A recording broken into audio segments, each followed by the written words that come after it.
चल आफताब लेकर चल, चल महताब लेकर चल, तू अपनी हर एक ठोकर में जमाने के 100 इनकलाब लेकर चल। चलिए मतदाता साथियों, इस इनकलाबी दौर में इस चट्टानी एकता का परिचय दीजिए। एक ऐसी चट्टानी एकता जो आपके अपने क्षेत्र में विकास, उन्नति और प्रगति को लेकर आएगा।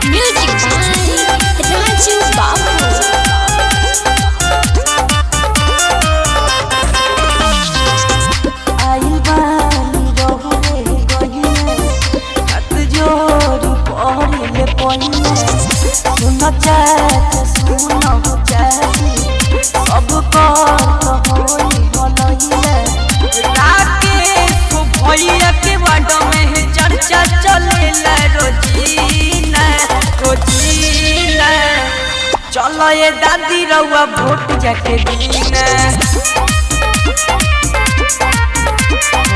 सब विरोधी लोग के छूटा का पसीना।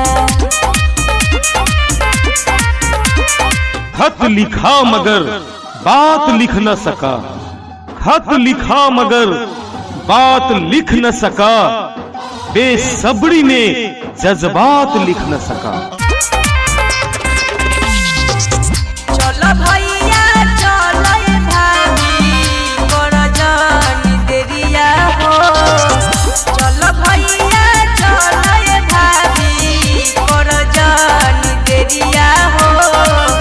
जीती है तो पास करई है नाला नाली गलिया हो, जीती है तो पास करई एक बेरी कके विश्वास देखो चाचा मनवा के पूरा सबया से होई।